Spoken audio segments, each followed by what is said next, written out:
Hi, everyone. I'm Dakota Russell, Executive Director of the Heart Mountain Wyoming Foundation, and I want to welcome you back to another week of Heart Mountain's online programming. This week, we're going to be focusing on the story of music at Heart Mountain, and things are going to be a little different. In addition to our films and programs this week, we're also going to be featuring some short performances by our favorite musicians, either with songs that may have been played at Heart Mountain or songs inspired by the story of Heart Mountain. I thought we were best to kick things off with a short discussion of some of the musicians that were here at Heart Mountain. A lot of this drawn from our exhibit that ran last year with support from the Wyoming Humanities Council called Songs on the Wind. I think that sometimes our inclination when we think about Heart Mountain is to think about it a little bit as a ghost town. And I think this is because of those stark black and white photos, because the only buildings that we have remaining are sort of empty now. And also because we know the dark history of the place. And so it is really hard for us to think about it in another sense, a sense of it being a city, albeit behind barbed wire, that held nearly 11,000 people, packed into tight quarters. And so the real truth of it is that Heart Mountain was often quite noisy. Whether it's trucks driving by delivering the coal in the morning, whether it's mess hall bells clanging to announce mealtime was coming, whether it's just people talking out in the street. And one of the things you would have heard if you were around Heart Mountain in the 1940s was music. And that can seem a little strange as well. In a place that is as bleak as Heart Mountain was, in a place that represented a massive injustice that had been carried out on the Japanese Americans who were living here. The idea that there would be some kind of joyful music emanating throughout the camp does seem odd. But we have to remember that music can be a solace to people in difficult times. It's a way to cope, a way to communicate the emotions that you're going through, to let other people know you're here and to connect with them. In some cases at Heart Mountain, it could even be a broadcast into the outside world to prove that though they were trapped inside of this camp, they were still here. And so music became very important to a lot of different people at Heart Mountain. And there were a myriad of musicians and bands around, everything from the Boy Scouts Drum and Bugle Corps to jazz bands, which we'll get into, to the high school marching band. But I really want to focus on three of the major bands that were in Heart Mountain during the war today. And so I'll get started with the one that is probably best well known to most of you, which is the Georgia Gaba Orchestra. And this is Heart Mountain's jazz band. It's a big band. This dance orchestra was put together by George Gaba, and he had been a performing musician for a long time prior to this. He was an older Nisei, so he'd been born here, educated himself in jazz and music, and in the 20s and 30s was a professional musician working around California. Was fairly successful within the Japanese American community and even beyond it as well. Formed a band called the Shotokians, and in the 30s, prior to the war, actually took them over to Japan, and they were playing American jazz in Japan. But he had returned back to the United States prior to the war, and suddenly, after the bombing of Pearl Harbor, after Executive Order 9066, he finds himself and some of his bandmates being removed from their homes on the West Coast and sent to Heart Mountain there. So with only a few members of his band with him, George sets out to rebuild his orchestra here within Heart Mountain. And so this becomes his goal in the early days. He starts holding auditions, looking for talent, scouting around the camp. Now, there were professional musicians he could draw from. As I've mentioned before, a lot of Heart Mountain's population came from Los Angeles. So sometimes among the camps, we had a disproportionate number of artists and performers here. But George was also looking for amateurs as well that he thought showed the raw talent that he needed. And so he was not opposed to taking a gamble on some younger and less tested talent. And you'll see one of those talents sitting in front of the stage door there at the side of the photo. That's Joy Takeshita, now Takeshita Teraoka. But Joy was just 16 years old when she came to Hard Mountain there. And she, on a whim, with some of the girls from her social club, went out when George was holding auditions and sang for the band. Now, she had never had any professional training. Singing was just something she had loved to do, but George saw something in her that he liked, and he decided to give her a shot. And so during her time here, she became the female vocalist for the George Gouge Orchestra. It was something that her parents were not sure about her doing, but eventually she convinced her mother to allow her to be part of this band as long as she kept her grades up in school. And this meant originally that on weekend nights she would be playing different dances in mess halls and other places around Hart Mountain. But eventually, word also started to leak outside of Hart Mountain from this camp, whether it was from visitors coming and seeing the orchestra here, or from staff members, white staff members, going out and telling their friends about this great jazz band that they had within here. But the public's curiosity was ignited. And this was largely because here in Wyoming, so many young men had volunteered and gone off to serve in the war that a lot of the local dance bands had gone on hiatus. And so this legend sort of started to form around the George Gouge Orchestra, that they were the last dance band in Wyoming. And so there started to be requests to get them to come out and play events, especially around the Bighorn Basin here locally. And so folks would come to the administrators and ask if there was any way that this group could be allowed to leave the confines of the barbed wire and come out to play their war bond drive or their church dance. And eventually the administration relented. And so they provided the George Gouge Orchestra with a bus, and they would head out on the weekends and they would go play these events. It was always kind of surreal, but they found themselves opened with welcome arms when they got out into these communities around Wyoming. There was some trepidation at first, but usually once they got up there and started playing, the power of music sort of took over any pre-existing prejudices. And by the end of the night, they had usually won the crowd over and were working sort of as unofficial goodwill ambassadors of Hart Mountain, letting people out in the outside community know that they were not the enemy, that they were ordinary Americans that had been stuck here unjustly. And so they continued to play throughout the whole of the time that Hart Mountain was in existence. They even went on to play the high school prom in Thermopolis. For Joy, it was an amazing time to experience as a teenager. You're going to hear a little bit about her story later this week. But she talks about how strange it was to go out into the community to where they were greeted by these locals and celebrated because of their talents there. She talks about one town even made them up a whole roast venison dinner. And then to have to head back at the end of the gig after everybody was in high spirits and had been celebrating all night, back behind the barbed wire in their bus and back into the crowded barracks of Hart Mountain. And what a strange contrast that provided for her in her young life. Eventually, George Agawa and most of the professional musicians in the band moved on. They were able to get leave permits to go and work in cities in the Midwest.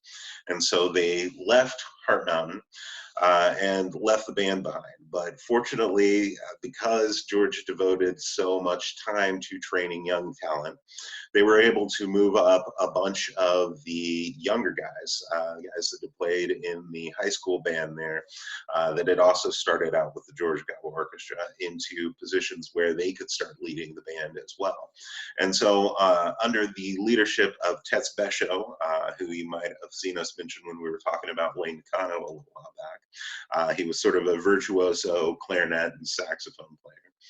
The George Gawa Orchestra continued throughout the duration of the camp, and Tets even actually rebuilt it in the late 40s back in Los Angeles as the Nisei Serenaders, and it continued to exist for another iteration beyond Heart Mountain. Now, sometimes performing alongside of the George Gawa Orchestra were the Surf Riders. The Surf Riders were the camp's Hawaiian band, led by Alfred Tanaka. And they played, as you might suspect, traditional Hawaiian music. And so a lot of times when the George Gawa Orchestra was performing a show, when they go and take a break midway through, the Surf Riders would come on and fill the space in between there. And it was pretty raucous show. They had a very good time. As you can see, they're dressed up in traditional Hawaiian fare there. Alfred Tanaka's wife, Amy, actually recruited some local girls from around the camp and taught them to hula as well. And so a lot of times they would have dancers that accompanied them too. But the real success of the Surf Riders came about when Alfred heard about a contest for the local radio station, KPOW.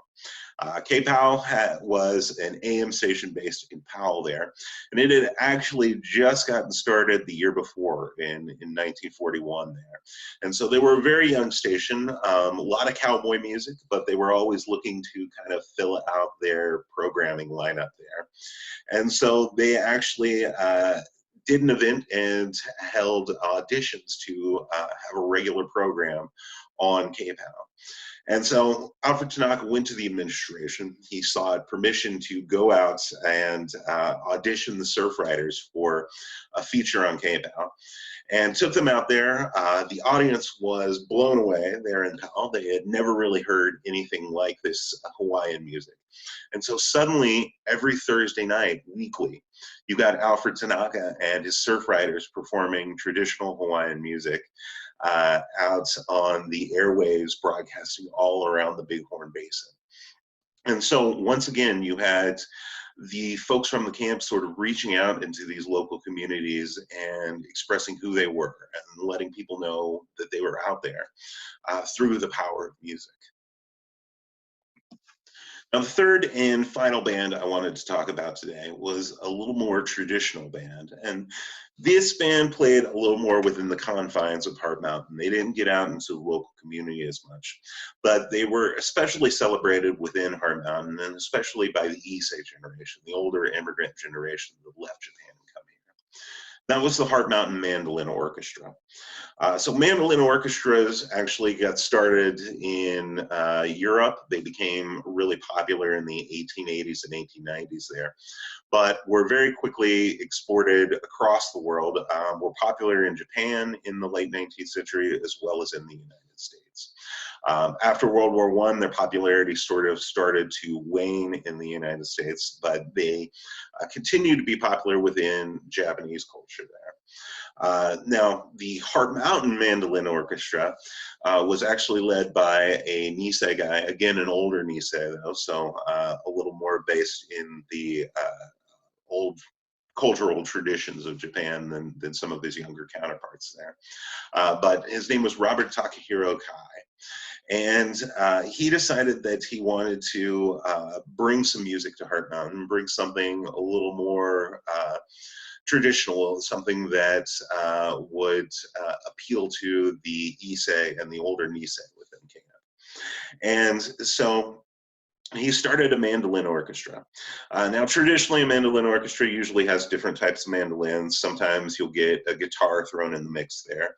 But with limited resources, Robert really realized that he would need to draw on any instruments that he could have. So the mandolin orchestra included mandolins, included guitars, included accordions, included violins, pretty much any instrument that he thought he could arrange for and get into the band, he would allow him to.